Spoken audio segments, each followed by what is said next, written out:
ఓం శ్రీ గురుభ్యో నమః. హరి ఓం.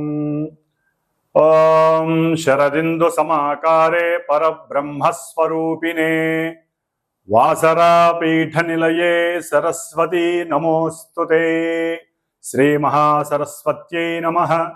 ఓం అరుణాం కరుణాతరంగితాక్షీం ధృతపాశాంకుశపుష్పబాణచాపాం అనిమాధిభిరావృతాం మయూఖైః అహమిత్యేవ విభావయే భవానీం. శ్రీ భవానీ దేవ్యై నమః. ఓం జ్ఞానానందమయం దేవం నిర్మలస్ఫటికాకృతిం ఆధారం సర్వవిద్యానాం శ్రీ హయగ్రీవముపాస్మహే. శ్రీ హయగ్రీవానుగ్రహ సిద్ధిరస్తు.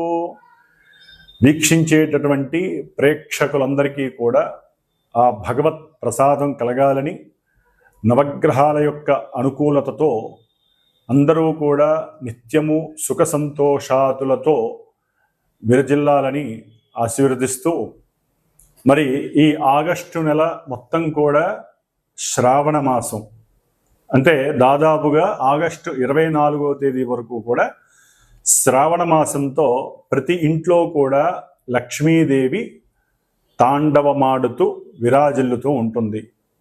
అంటే దైవ పూజార్థమై మనం అమ్మవారికి ఎంతైతే ఖర్చు పెడతామో అంతకంత కొన్ని లక్షల రెట్లు అమ్మవారు మనకిస్తుందని శాస్త్రవచనం. ముఖ్యంగా ఈ శ్రావణ మాసంలో స్త్రీలందరూ చేసుకునేటటువంటి వరలక్ష్మి వ్రతము, అట్లాగే శ్రావణ శుక్రవారాలు, శ్రావణ పౌర్ణమి రాఖీ బంధనం, ఇవన్నీ కూడా విశేషమైనటువంటి లక్ష్మీ ప్రసాదాలని ప్రసాదిస్తూ ఉంటాయి. ఫలితాలు చాలా అమోఘంగా ఉంటాయి. అయితే మరి ఈ శ్రావణ మాసంలో అంతరిక్షంలో కొన్ని గ్రహాలు మార్పులు చేర్పులతో కొన్ని రాశుల వారికి ఏ విధంగా ఆ గ్రహాల యొక్క అమరిక వలన శుభాలు జరుగుతాయి, ఇబ్బందులు కలుగుతాయి అనేది మనం తెలుసుకోవాల్సిన అవసరం తప్పనిసరిగా ఉంది. ముఖ్యంగా ఈ శ్రావణ మాసంలో మరి ఆగస్టు 17వ తేదీన రవి కర్కాటక రాశిలోంచి సొంత రాశి అయినటువంటి సింహరాశిలోకి సంచారం ప్రారంభం చేస్తాడు. ఆ తదుపరి ఆగస్టు 11 తర్వాత దాదాపుగా కర్కాటక రాశిలో ఉన్నటువంటి బుధుడు మరి రుజుమార్గంలో ఇప్పటి వరకు ఆయన వక్రిస్తూ ఉన్నాడు. అంటే ఆగస్టు 11వ తేదీ వరకు కూడా బుధుడు దాదాపుగా 24 రోజులు వక్రించి 11వ తేదీ నుండి 29వ తేదీ వరకు కూడా కర్కాటక రాశిలో తన యొక్క రుజుమార్గంలో డైరెక్ట్ మోషన్లో చక్కగా తన యొక్క వీక్షణలతో ఎన్నో వ్యాపార రకాలైనటువంటి ఫలితాలను ప్రసాదిస్తున్నాడు. ఆ తదుపరి కుజుడు ఆల్రెడీ మనకి ఆయన కన్యారాశిలోకి వచ్చేసాడు. ఆయన దాదాపు సెప్టెంబర్ వరకు కూడా ఉంటాడు, 15 వరకు కూడా. ఆ తదుపరి చంద్రుడు 2.5 రోజులకు ఒకసారి ప్రతి రాశిని కూడా సంచరిస్తూ తన యొక్క ప్రభావాలని మనసు మీద ప్రభావితం చేస్తూ ఉంటాడు. గురుడు ఆయన మిథున రాశిలో ఉన్నాడు. దాదాపుగా ఆయన అక్టోబర్ వరకు కూడా అక్కడే సంచరిస్తూ ఉంటాడు, పెద్ద గ్రహం కాబట్టి. ఆ తదుపరి శుక్రగ్రహం. ఈ శుక్రగ్రహం గురుడితో కలిసి దాదాపుగా ఆగస్టు 20వ తేదీ వరకు సంచరించి మిథున రాశిలో 21వ తేదీ నుండి సెప్టెంబర్ 15 వరకు కూడా కర్కాటక రాశిలోకి ప్రవేశిస్తాడు ఈ శుక్రుడు. కాబట్టి ఆయన యొక్క సంచార ఫలితాలు విధిగా తెలుసుకోవాల్సిన అవసరం ఉంది. ఆ తదుపరి శని మహానుభావుడు వక్రించి ఉన్నాడు. మీనరాశిలో వక్రించి తన యొక్క ప్రభావాలని ఆల్రెడీ మనకి చూపిస్తూనే ఉన్నాడు. సునామీలు కావచ్చు, ప్రమాదాలు కావచ్చు, ఇబ్బందులు కావచ్చు, చూపిస్తూనే ఉన్నాడు.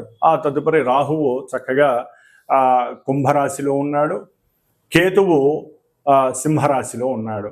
కాబట్టి భవిష్యత్తులో ఈ ఆగస్టు 17వ తేదీ తర్వాత నుంచి రవి మరియు బుధుడు వీరిద్దరూ కూడా సింహరాశిలో కలవటం ద్వారా బుధాదిత్య యోగం అనేటటువంటిది అంతరిక్షంలో ఏర్పడుతోంది.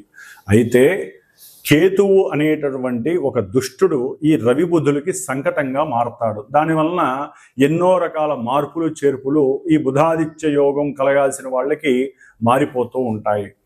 అట్లాగే ముఖ్యంగా ఆగస్టు 12వ తేదీన శ్రావణ మంగళవారం సంకష్టహర చతుర్థి మనకి విశేషమైనటువంటి రోజు. అట్లాగే ఆగస్టు 9వ తారీఖున శ్రావణ పూర్ణిమ. అట్లాగే అదే రోజు మరి స్త్రీలకి అన్న తమ్ముళ్ళకి రాఖీ పౌర్ణిమ, రాఖీ కట్టేటటువంటి ఆచారం, దాని వలన వారి యొక్క ప్రేమానురాగాలు చూపించటం. అదే రోజున జంఝాల పౌర్ణిమ, అంటే కొంతమంది ఉపనయనం అయినటువంటి వారు ఈ జంఝాలని మార్చుకోవటం, హోమాదుల్ని చేసుకోవటం పరిపాటి. అదే రోజు గాయత్రి జయంతి. కాబట్టి గాయత్రీ దేవి ధ్యానం శ్రావణ పౌర్ణమి రోజున ప్రతి ఒక్కళ్ళు ఆచరించాలి. అట్లాగే ఆగస్టు 8వ తేదీన వరలక్ష్మి వ్రతము. ఇది 3వ వారం, పౌర్ణమికి ముందు వచ్చేటటువంటి 3వ వారం అయింది. కాబట్టి ఈ రోజున స్త్రీలందరూ కూడా వరలక్ష్మి వ్రతాన్ని ఆచరించుకొని చక్కగా భోగభాగ్యాలతో తొలతూగేటటువంటి రోజు ఈ యొక్క ఆగస్టు 8వ తేదీ, శని సంఖ్య కూడా. అట్లాగే మనకి ఆగస్టు 16వ తేదీన భగవద్గీతకి మరి సాక్షాత్తు ఆ యొక్క కృష్ణుడి యొక్క అష్టమి, మరి ఆ శ్రీకృష్ణ పరమాత్ముడి యొక్క పండగని అందరం కూడా హరే రామ హరే కృష్ణ కృష్ణ కృష్ణ హరే హరే అనేటటువంటి నామాన్ని ఆ రోజంతా కూడా నామస్మరణ చేస్తూ ప్రతి ఒక్కరూ భగవద్గీత ఏదో ఒక అధ్యాయాన్ని కానీ ఒక శ్లోకాన్ని చదివి దానికి తాత్పర్య అర్థాన్ని కానీ ఆ రోజు కంపల్సరీ చదవండి. తన పండగే, కానీ ఇది కూడా చదవటం వలన ఆయన యొక్క సాక్షాత్కారం లభిస్తుంది చదివిన వాళ్ళకి. ముఖ్యంగా ఆగస్టు 21వ తేదీన దాని తర్వాత మాస శివరాత్రి వస్తోంది, గురువారం అయింది. ఆ గురువారం రోజునే పుష్యమి నక్షత్రం రావటం ద్వారా ఇది గురు పుష్య యోగం అనేటటువంటిది కలుగుతోంది. దాని యొక్క విశిష్టత తర్వాత తెలుసుకోవచ్చు. ముఖ్యంగా ఆగస్టు 23వ తేదీన శ్రావణ మాసంలో బహుళ అమావాస్య శనివారం రావటం, అది కూడా పితృదేవతలకి మఖానక్షత్రం, దీనికి అధిపతి మఖానక్షత్రానికి అధిపతి పితృదేవతలు. మరి శనివారము అమావాస్య కలిసి రావడం చాలా విశేషమైనటువంటి యోగము. కాబట్టి ఈ రోజున, అంటే యోగం అంటే అమావాస్య ఇబ్బంది కదండి, శని వలన సమస్యలు ఉంటాయి కాదనట్లేదు, కానీ ఆ రోజున ఎవరైతే ముఖ్యంగా ఏలినాటి శని ప్రభావం జరిగేటటువంటి వారు, అష్టమ శని అర్ధాష్టమ శని జరిగేటటువంటి వారు, కంటక వేదాశనులు, శని మహర్దశ అంతర్దశ విదశలు జరిగేవారు, అంటే శనిగ్రహ ప్రభావానికి లోనైనటువంటి వారు ఎవరైతే ఉంటారో, ఎవరికైతే కార్యాలు ఆటంకాలు కలగటం, పునర్భూ దోషాల వలన ఏ కార్యక్రమమైనా 1-4 సార్లు వాయిదాలు పడటం, అది ఏ విషయమైనా, వివాహం కావచ్చు, సంతానం కావచ్చు, ఆర్థికపరమైనవి కావచ్చు, ఉద్యోగాదులు కావచ్చు, ఒక రాశికి ఎన్నో సమస్యలు ఉన్నాయి. కాబట్టి వీటన్నిటికీ చెక్ పెట్టేటటువంటి రోజు శ్రావణ బహుళ అమావాస్య, శ్రావణ మాసం రోజున ఆగస్టు 23వ తేదీన చాలా విశేషమైనటువంటి రోజు. ముఖ్యంగా అశ్విని నక్షత్రం, మఖా నక్షత్రం, మూలా నక్షత్ర జాతకులు ఎవరైతే ఉన్నారో వారందరికీ కూడా దోషాలు ఉంటాయి. కాబట్టి నక్షత్ర దోషాలు, మరి ఆ అమావాస్య రోజున పితృశాప దోషాలు, అట్లాగే ఈ శనిగ్రహ దోషాలు, నక్షత్ర దోషాలు, ముఖ్యంగా కుంభము, మీనరాశుల వారు, సింహరాశి వారు, కన్యారాశి వారు, ధనస్సు రాశి వారు, ఇందాక చెప్పిన శని దోషాలు ఉన్నటువంటి వాళ్ళందరూ కూడా, మరి అమావాస్య రోజున పుట్టినటువంటి వారికి కూడా విశేషమైనటువంటి జనన దోషం ఉంటుంది, బాలారిష్ట దోషాలు ఉంటాయి. కాబట్టి వీరందరికీ కూడా కంపల్సరీ శివాలయానికి వెళ్ళి నవగ్రహాలయంలో శని ముందు 19 ఒత్తులు వేసి నువ్వుల నూనెతో దీపారాధన చేసి 19 ప్రదక్షిణాలు చేసి స్వామివారి స్తోత్రం నీలాంజన సమాభాసం రవిపుత్రం యమాగ్రజం ఛాయా మార్తాండ సంభూతం తం నమామి శనేశ్వరం అనే మంత్రాన్ని 19 సార్లు చక్కగా చదువుకొని ఆ రోజున శివాలయంలో రుద్రాభిషేకము నువ్వుల నూనెతో కనుక చేయిస్తే సర్వ దోషాలు, సమస్త దోషాలు కూడా పారద్రోలిపోతాయి. కాబట్టి విశేషమైన రోజు. ఉజ్జయిని మహాకాళేశ్వరుడు యొక్క క్షేత్రంలో ఈ శనివారం అమావాస్య వచ్చినప్పుడు విశేషమైన జనం ఉంటారు, విశేషమైన అభిషేకం జరుగుతుంది, చాలా బాగుంటుంది. గంగానది ఒడ్డున పితృదేవతలకి ఎంతోమంది మరి పిండ ప్రదానాలు చేస్తారు గైలో కానీ, అంత విశేషమైన రోజు ఇది. ముఖ్యంగా మనకి వెళ్ళలేనటువంటి వారు, కుదరనటువంటి వారు, మరి ఈ దోషాల వలన బాగా ఇబ్బందులు పడుతున్న వారు, మరి మా యొక్క శ్రీమాత జ్యోతిషాలయ పీఠంలో ఈ యొక్క శ్రావణ బహుళ అమావాస్య రోజున విశేషంగా మఖా నక్షత్రము, ఇందాక ఏదైతే చెప్పానో ఆ నక్షత్రాల పరంగా, అట్లాగే శనిగ్రహ బాధలు పడుతున్నటువంటి వారు కానివ్వండి, ముఖ్యంగా అమావాస్య రోజు పుట్టినటువంటి వారు కానివ్వండి, పితృ మాతృ గురు శాపాలు, ఇలాంటి శాప దోషాలు ముఖ్యంగా ఈ అమావాస్య శనివారం అనేటటువంటిది విశేషమైనటువంటి దోషాలను తొలగించడానికి అటు రుద్రాభిషేకం ఎంత విశిష్టతో హోమ ప్రధానం కూడా అంతే విశిష్టత. కాబట్టి ఎవరైనా సరే సంకల్పించి మీరు గనక నాకు ఫోన్ చేసినట్లయితే ఈ యొక్క విశేషమైనటువంటి హోమంలో మీ అందరి గోత్రనామాదులు కూడా తెలియచేస్తూ అవకాశం ఉన్నవాళ్ళు చక్కగా వచ్చి పాల్గొనొచ్చు. లేదా మీరు ఆ యొక్క ఆ హోమాన్ని వీక్షించేటటువంటి అవకాశం, అంటే అయిపోయిన తర్వాత మీరు కూడా వీక్షించే అనుకూలత అవకాశాన్ని కూడా కల్పింపజేస్తున్నాను. కాబట్టి ముఖ్యంగా ఈ యొక్క శ్రావణ మాసం అంతా కూడా విశేషమైనటువంటి రోజుల్ని అందరూ కూడా దేవతారాధనలతో చక్కగా ఆ దేవతల్ని ఆరాధిస్తూ శుభప్రదంగా ఉండాలని, మరి ద్వాదశ రాశుల వారికి ఈ ఆగస్టు 1వ తేదీ నుండి ఆగస్టు 31వ తేదీ వరకు గ్రహాలు ఏ ఏ రాశుల్లో సంచరిస్తాయి, వారికి ఏ ఏ ప్రభావాలు కలుగుతాయి, దానికి పరిష్కార మార్గాలు ఏమిటి అనేటటువంటి విషయాన్ని తెలుసుకుందాం. ఓం శ్రీమాత్రే నమః. తులారాశి, ఆగస్టు నెలలో తులారాశి వారికి విశేషమైనటువంటి లాభకరమైనటువంటి పరిస్థితులు ఉన్నాయని చెప్పుకోవాలి. ఎందుకంటే తులారాశి వారికి మరి దశమంలో ఉన్నటువంటి రవి మరియు బుధుడు వీరిద్దరూ కూడా అనుకూలమైనటువంటి ఉద్యోగ వ్యవస్థల యందు వారు పడ్డటువంటి శ్రమకి వారు ఏదైతే కోరుకున్నారో ఆ యొక్క కోరికలకి తగ్గ ఫలితము వారికి లభించిందని చెప్పుకోవాలి. కొంచెం కష్టపడ్డారు. అట్లాగే ముఖ్యంగా ఆ ఉద్యోగ స్థానంలో కర్మస్థానంలో ఉన్నటువంటి రవి బుధులు చక్కగా కొంతమందికి అయితే ఉన్నటువంటి ప్రదేశంలోనే ఉద్యోగ పదవీ బాధ్యతలు కలుగజేసే పరిస్థితులు కలిగినాయి. ఆగస్టు 17 తర్వాత రవి లాభస్థితిలో ఉండటం, ఆల్రెడీ కేతువు కూడా లాభంలో ఉండటం ద్వారా వీరికి అర్థం కానటువంటి విశేషమైనటువంటి కీర్తి ప్రతిష్టలు, ఉద్యోగంలో ఉన్న స్థాయి కన్నా ప్రమోషన్ లెవెల్స్ పెరగటం, పెద్దవాళ్ళు ఉద్యోగ అధికారులు ఎవరైతే పెద్ద పెద్ద వాళ్ళు ఉంటారో, లేకపోతే మినిస్టర్స్, లేకపోతే పెద్ద సీఎంలు, లేకపోతే ఎమ్మెల్యేలు, అంటే అధికార వ్యవస్థలో ప్రజాస్వామ్యంలో ఉన్నటువంటి వారి ద్వారా మీకు మంచి గుర్తింపు లభిస్తుంది, ధనాదాయము కూడా లభిస్తుంది, లాభకరమైన పరిస్థితులు కనిపిస్తున్నాయి. అట్లాగే గృహంలో తండ్రి వల్ల కూడా మీకు మంచి లాభం కనబడుతుంది. కొంతమందికి తులారాశి వారికి సంతానపరంగా కూడా విచిత్రంగా వాళ్ళు ఎప్పుడు ఆలోచించరు, నా కొడుకు వల్ల ఇంత లాభపడుతున్నానా అని చెప్పి అట్లా కూడా కలగచ్చు. అట్లాగే ఫ్రెండ్స్ కూడా మీకు చాలా వరకు సహకరించే అవకాశాలు ఉన్నాయి.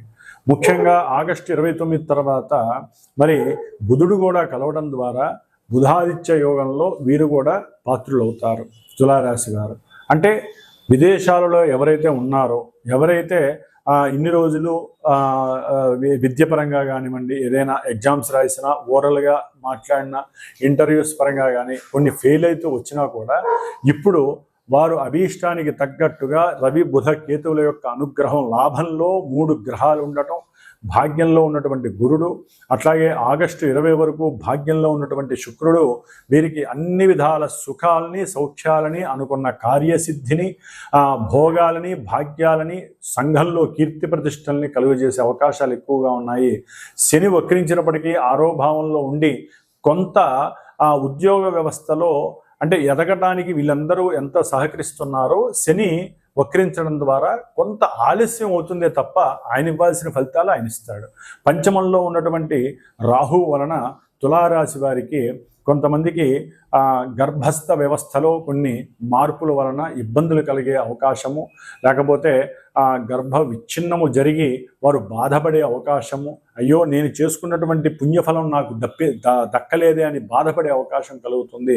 అట్లాగే పిల్లలు ఎవరైతే చదువుకుంటారో వారి యొక్క మేధోమదనం కనుక సరిగ్గా పనిచేస్తే నూతన ఆవిష్కరణలు వారు అంటే వాయు మార్గంలో ఉండేటటువంటి ఏరోప్లేన్స్ కావచ్చు, రాకెట్స్ కావచ్చు, వీటికి సంబంధించినటువంటి మేధస్సుకు సంబంధించినటువంటి ఎన్నో ప్రణాళికలు తయారు చేస్తే కనుక మీకున్నటువంటి నాలెడ్జ్కి కొత్త ఆవిష్కరణ అనేటటువంటిది ఏర్పాటవుతుంది.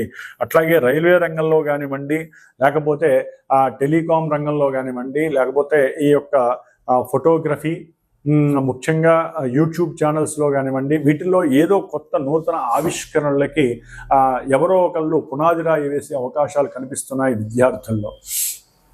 అట్లాగే తులారాశి వారికి ఆగస్టు 20వ తారీఖు తర్వాత మరి ఈ శుక్రుడు లాభస్థానంలో చక్కగా భాగ్యంలో ఉండి ప్రయాణాల పరంగా, లేకపోతే మా బంధుమిత్రుల పరంగా, ఇరువు పొరుగు వారి పరంగా కొంత అనుకూలమైనటువంటి ఆకస్మికంగా లాభాదులు పొందినప్పటికీ 10వ స్థానంలోకి ఆయన రావటం ద్వారా శత్రుక్షేత్రంలోకి కాస్త గృహంలో అప్రశాంతత కలిగే అవకాశము, మనస్సులో తెలియనటువంటి శంక భయము, ఆ ఉద్యోగ వ్యవస్థలో అసలు ఎదుగుతానా లేదా అనేటటువంటి ఆలోచన, అసలు ఇక్కడ ఉందామా లేకపోతే మనం సొంత ఊరు వెళ్ళిపోదామనే ఆలోచనలు, ఇట్లా తులారాశి వారికి ఎన్నో ఆలోచనలు కనిపిస్తూ ఉంటాయి.